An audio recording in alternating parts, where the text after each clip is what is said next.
আসসালামু আলাইকুম। তো আজকে হচ্ছে আপনাদের সাথে আমি যে বিষয়টা নিয়ে কথা বলবো সেটা হচ্ছে আমাদের গাজীপুর সিটির যে রাস্তার ব্যাপারে। সেটা হচ্ছে আমাদের গাজীপুরে গাজীপুর চৌরাস্তা থেকে ঢাকা যাওয়া পর্যন্ত মোটামুটি বেশ কয়েকটা ফ্লাইওভার হয়েছে, যেটা কিনা আমাদের যানজট কমানোর জন্য খুবই গুরুত্বপূর্ণ ভূমিকা রাখে।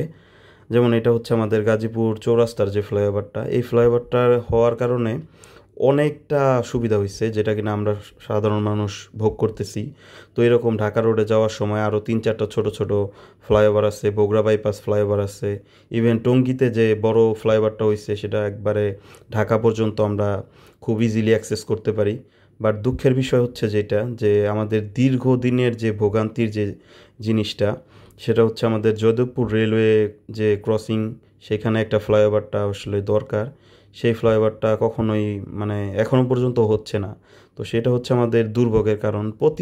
প্রতিনিয়ত হচ্ছে অনেকটা সময় পর্যন্ত অনেক যানবাহন ওইখানে ক্রসিংয়ের মানে মিনিটের পরে মিনিট, ঘন্টার পর ঘন্টা দাঁড়ায় থাকে। তো প্রত্যেক দিন যাত্রীরা হচ্ছে আমাদের মতো সাধারণ যাত্রীগুলা যারা আছে, তারা অনেক পরিমাণের ভোগান্তির শিকার হয়। আমি আশা করব যে দ্রুতই ওইখানে একটা ফ্লাইওভার হোক, বা আমি চাই। বাট এটা আসলে আগামী 5-10 বছরেও ওইখানে যোধপুর রেলওয়ে স্টেশনের ফ্লাইওভারটা হওয়া পসিবল কিনা জানি না, তবে একটা আশা থাকবে। এবং কোনাবাড়ি রোডেও মাসাল্লাহ কোনাবাড়ি ফ্লাইওভার, দেন হচ্ছে চন্দ্রার ফ্লাইওভার, মানে গাজীপুরে মোটামুটি ভালো ফ্লাইওভার হয়েছে। বাট আমাদের সবচেয়ে বেশি গুরুত্বপূর্ণ হচ্ছে যে যাদবপুরের যে রেল ক্রসিংয়ের যে ফ্লাইওভারটা, সেটা হইলে আমাদের জন্য সবচেয়ে বেস্ট হইতো। প্রতিনিয়ত মানুষের ভোগান্তির কোনো শেষ নাই। যাদবপুর রেলওয়ে ক্রসিংয়ের যে ক্রসিংটা পড়ে থাকে, ওইখানে মানুষের প্রচুর পরিমাণের ভোগান্তি হয়। মানুষ খুবই কষ্টে আছে এই বিষয়ে।